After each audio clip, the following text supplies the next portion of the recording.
Salam sehat selalu Parewa. Semoga Parewa semua sedang tidak fakir kuota untuk menikmati audiobook dari kami.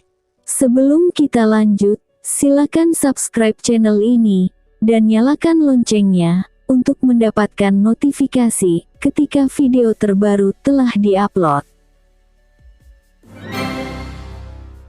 Tidak menunggu berlama-lama lagi, langsung saja kita simak audiobook ini. Mahakarya dari penulis kebanggaan tanah air, Asmara Manes, Ho Ping Ho.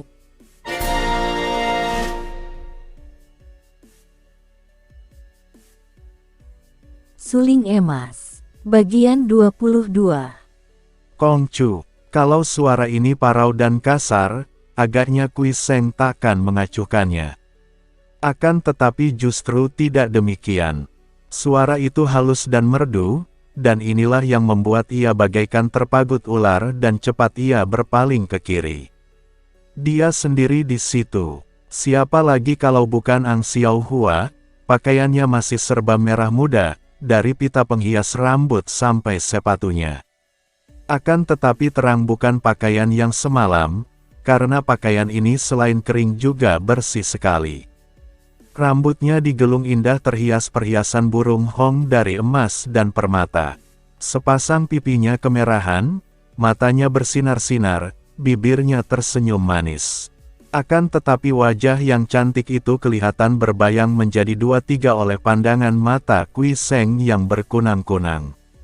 Pertandingan setengah malam suntuk itu ternyata hebat pula akibatnya bagi pemuda ini. Kongcu, kau kenapa? Kau terluka. Kui Seng memaksa diri tersenyum dan menggeleng kepala. Akan tetapi wanita itu sudah maju mendekat dan memegang tangannya. Ah, kau tentu terluka. Wesio itu jahat sekali. Kau kelihatan lemah dan lelah, Kongcu. Aku sengaja menunggumu di sini dan kebetulan kau lewat di sini. Bukankah ini jodoh namanya? Oh, tanya Kui Seng lemah. Kata-kata ini mengejutkan dan mengherankan hatinya. Ang Xiao Hua menarik lengannya. Tentu saja jodoh. Kongcu, marilah ikut Ang Xiao Hua. Kau perlu beristirahat, biarlah Ang Xiao Hua merawatmu. Dengan kata-kata yang mesra dan merdu ini wanita itu menggandeng tangan Kui Seng dan dituntunnya pergi. Kenapa kau begini baik kepadaku? Kui Seng masih mencoba menolak. Akan tetapi Ang Xiao Hua menarik tangannya dan diguncang-guncangnya. Kenapa? Karena kau telah menolong nyawaku, menyelamatkan kehormatanku. Kongcu, karena aku ingin belajar menyuling darimu, menyuling. Akan tetapi keadaan Kui Seng makin lemas. Pertemuan ini mengganggu hati dan pikirannya dan amat merugikannya karena seharusnya ia dapat beristirahat memulihkan tenaga-tenaga dalam yang banyak dikerahkan dalam pertempuran. Bagaikan seorang mimpi dan linglung ia membiarkan dirinya digandeng dan dituntun Ang Xiao Hua dan ia hampir tidak sadar kemana ia dibawa oleh wanita itu. Ketika Kui Seng membuka matanya, ia telah rebah di atas pembaringan yang hangat, bersih dan berbau harum. Kamar itu indah sekali dan di pinggir pembaringan ia melihat Ang Xiao Hua duduk memijiti pundak dan lengannya. Melihat betapa di atas meja ada lilin tertutup sutera biru, ia heran dan tahu bahwa saat itu hari telah malam. Akan tetapi melihat wanita cantik itu duduk begitu dekat dengannya dan hanya mengenakan pakaian yang tipis, ia meramkan matanya kembali. Ambilkan bubur dan sayur itu, kemudian kalian pergi tinggalkan kamar ini, aku hendak melayani Kongcu makan. Terdengar Ang Xiao Hua berkata perlahan. Dari balik bulu matanya Kui Seng melihat dua orang wanita pelayan yang tadinya duduk di bawah, bangkit berdiri. Tak lama kemudian mereka datang lagi membawa baki terisi hidangan untuknya. Kongcu, kau harus makan dulu. Sudah sehari penuh kau tidur, kata Ang Xiao Hua sambil menyingkapkan selimut yang menutupi tubuh Kui Seng. Pemuda ini bangkit duduk, memandang ke sekeliling lalu berkata, penuh kegugupan dan malu-malu. Ah, Agaknya aku tak sadar tertidur di sini, menyusahkan Nona saja. Biarkan aku pergi. Akan tetapi Ang Xiao Hua merangkulnya. Mengapa begitu, Kongcu? Tidak sudikah Kongcu menerima pembalasan budi dariku? Apakah Kongcu seperti orang-orang lain memandang rendah kepadaku, seorang pelacur? Wanita itu masih memeluknya sambil menangis. Kui Seng menarik napas panjang. Ia suka kepada Nona ini, yang selain cantik jelita juga halus tutur sapanya, baik budinya. Akan tetapi tentu saja ia tidak suka melibatkan dirinya dalam perhubungan dengan seorang pelacur. Sudahlah, Nona, aku sekali-kali tidak memandang rendah kepadamu. Kau baik sekali. Nona itu mengangkat mukanya dan biarpun air mata masih membasahi pipinya, ia tersenyum gembira. Marilah makan, Kongcu, katanya merdu. Kui Seng tidak menolak lagi, perutnya amat lapar. Tidur sehari itu amat bermanfaat baginya, memulihkan sebagian tenaganya. Setelah makan yang dilayani amat mesra oleh Ang Xiao Hua, ia merasa tubuhnya segar kembali. Ang Xiao Hua menepuk tangannya dan dua orang pelayan datang dan segera diperintahnya untuk membersihkan mangkok piring, lalu menyuruh mereka pergi lagi.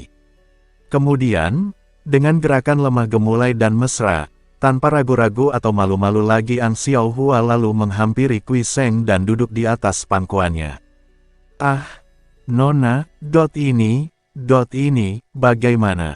Kui Seng tergagap. Kongcu, budimu terlalu besar. Tak tahu aku dengan apa aku harus membalas budimu, selain dengan penyerahan diriku menjadi hambamu, menjadi budakmu dan melakukan apa saja untuk memalas budimu. Kongcu, bolehkah aku mengetahui namamu? Tidak karuan rasa hati Kui Seng. Kepalanya sampai terasa pening dan dengan halus ia mendorong tubuh Nona itu dari atas pangkuannya. Ah, Nona, ini, bagaimana? Kui Seng tergagap. Kongcu, budimu terlalu besar. Tak tahu aku dengan apa aku harus membalas budimu, selain dengan penyerahan diriku menjadi hambamu, menjadi budakmu dan melakukan apa saja untuk memalas budimu.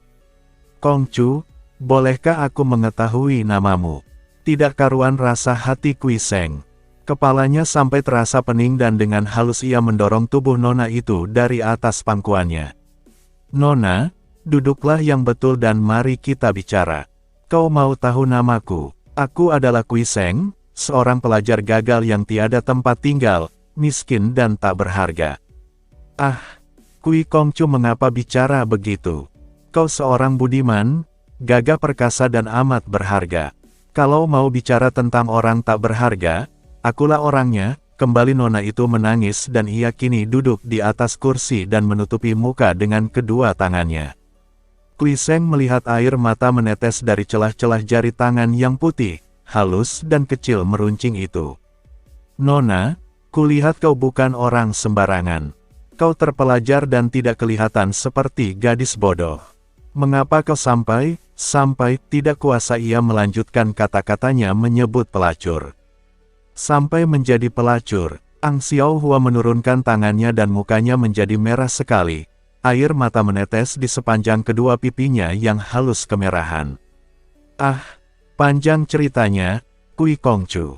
Ketahuilah, di waktu kecilku, aku adalah seorang berdarah bangsawan, ayahku seorang pangeran dari kerajaan Tang. Kaget seperti disambar petir rasa hati Kui Seng. Ah, mengapa sampai begini? Nona itu dengan suara pilu bercerita.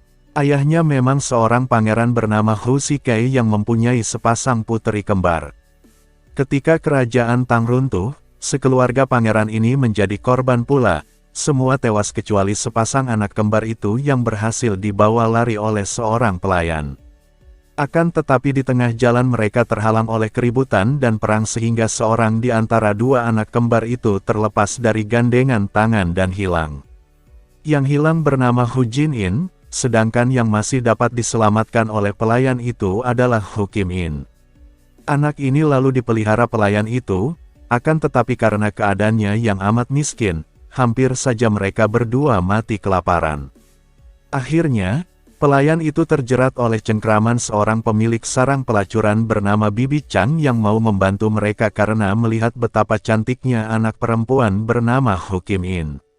Makin lama, hutang mereka berumpuk dan akhirnya, setelah Hu Kim In berusia 15 tahun, terpaksa Hu Kim In dijual kepada Bibi Chang sebagai pembayar hutang. Demikianlah, Kui Kongcu, akulah Hu Kim In. Tak dapat aku melepaskan diri dari cengkraman Bibi Chang. Akan tetapi baiknya aku disayang oleh hartawan-hartawan dan pembesar-pembesar sekitar tempat ini sehingga aku dapat mempengaruhi Bibi Chang dan aku agak bebas. Aku boleh memilih sendiri laki-laki mana yang akan kulayani, dan karena aku banyak mendatangkan hasil sehingga Bibi Chang menjadi kaya, maka aku pun ia perlakukan dengan baik serta mendapat kebebasan. Malah aku mempunyai pelayan dan tempat tinggal menyendiri. Akan tetapi semua ini kulakukan dengan pengorbanan besar, Kongcu. Ayah bundaku tewas, adik Jin In entah kemana, dan aku harus mengorbankan kehormatan, menjadi perempuan hina yang dipandang rendah oleh orang-orang terhormat seperti kau. Kembali Ang Xiao Hua menangis. Bukan main terharu hati Kui Seng. Alangkah buruknya nasib gadis ini. Rasa haru dan kasihan membuat ia memegangi pundak wanita itu dengan halus dan menghibur. Sudahlah, Nona, aku tidak memandang rendah kepadamu dan aku berjanji akan menebusmu dari Bibi Chang, kemudian aku akan mencarikan orang tua yang baik yang suka memungutmu sebagai anak. Adapun tentang Nona Hu Jin In, biarlah perlahan-perlahan kucarikan untukmu. Ah, Kui Kongcu kau menumpuk budi kebaikan padaku. Ang Xiao Hua menubruk Kui Seng dan menangis sambil mendekap dada pemuda itu dengan mukanya. Kini Kui Seng tidak menolaknya, mengusap-usap rambut wanita itu dengan penuh perasaan kasihan dan sayang. Seorang puteri pangeran sampai begini, pikirnya. Karena ia yakin bahwa semua sikap Nona ini bukan pura-pura, melainkan keluar dari setulusnya hati yang amat berhutang budi kepadanya, maka ia pun tidak tega untuk menolak pernyataan kasih sayangnya. Apalagi memang ia amat tertarik oleh Nona yang memiliki kecantikan jarang keduanya ini. Setelah reda menangis, tanpa melepaskan pelukannya Ang Xiao Hua berkata, suaranya mesra dan manja. Aku tertarik sekali oleh bunyi sulingmu, Kui Koko, kuharap kau suka mengajarku. Hati Kui Seng berdebar sebutan Kongcu tuan muda, berubah menjadi Koko Kakanda ini. Sulingku remuk oleh si Wesio Jahanam. Jawabnya, masih mengagumi rambut hitam halus panjang dan harum itu. Di sebelah barat telaga ada penjual suling yang baik, biarlah kusuruh pelayan membeli untukmu. Tak usah, biarlah ku beli sendiri besok. Memilih sebuah suling bukanlah sembarangan, harus dicoba dulu.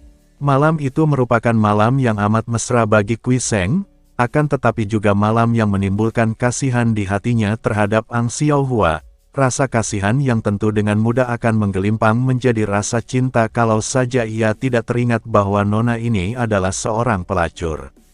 Di lain pihak, sama sekali tidaklah aneh kalau Ang Xiao Hua Hu Ki In jatuh cinta kepada Kui Seng karena selama hidupnya, baru sekarang ia bertemu dengan pemuda yang tidak memandangnya sebagai seorang pelacur yang hina. Biasanya, laki-laki yang manapun juga hanya akan menganggap ia sebagai barang permainan, yang datang kepadanya dengan kandungan nafsu dan mengharapkan kesenangan dan hiburan daripadanya.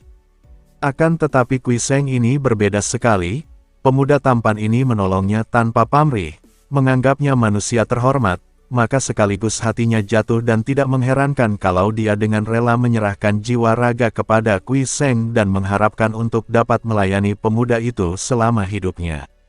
Pada keesokan harinya, pagi-pagi sekali Kui Seng berpamit kepada Ang Xiao Hua yang masih setengah tidur di atas pembaringan. Moi moi, aku pergi dulu hendak mencari suling yang baik.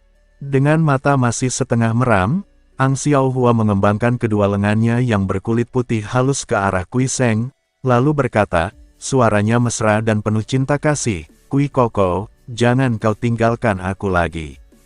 Kui Seng merasa terharu sekali. Ia merasa yakin akan perasaan cinta wanita ini kepadanya.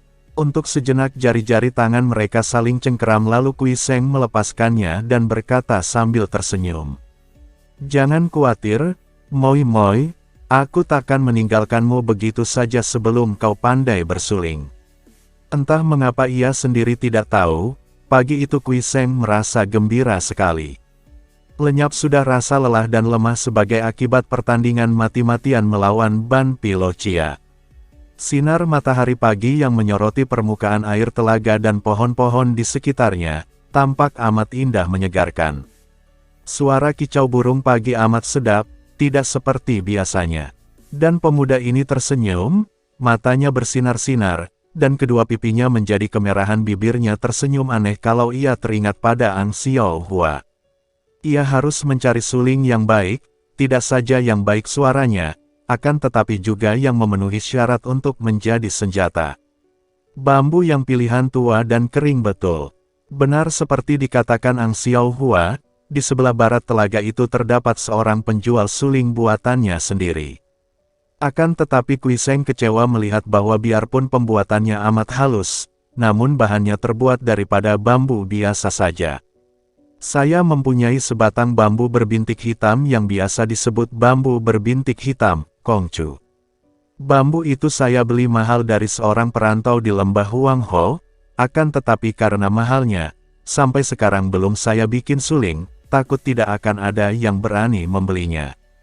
Akhirnya si tukang pembuat suling itu berkata, Kui Seng girang sekali. Ia mengenal bambu naga hitam sebagai bambu yang kuat dan lurus maka amatlah baik untuk dijadikan suling dan dibuat senjata. Mana bambu itu? Kenapa tidak dari tadi kau bilang?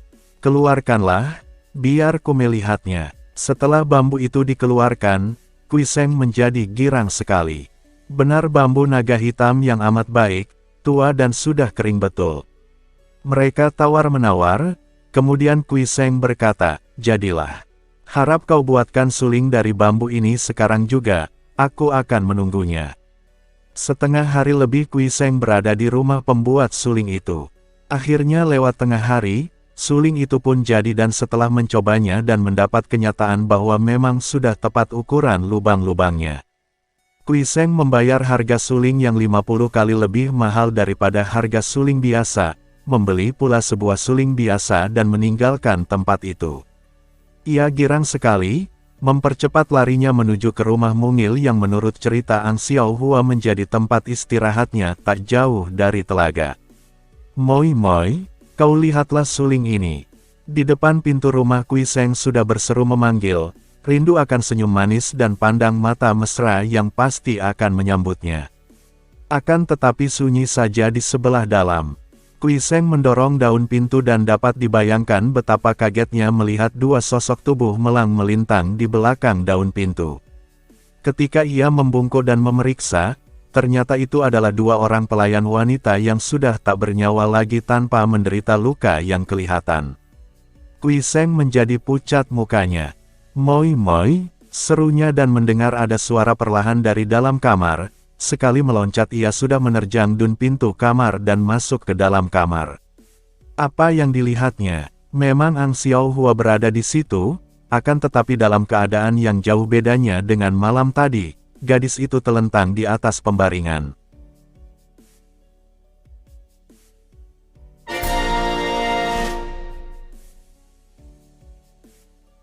Bersambung ke bagian 23. Terima kasih buat parewa semua, yang telah menyisakan waktunya untuk menyimak audiobook ini.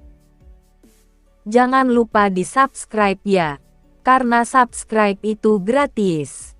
Wassalam. Dari aku, yang selalu setia, menunggumu datang kembali.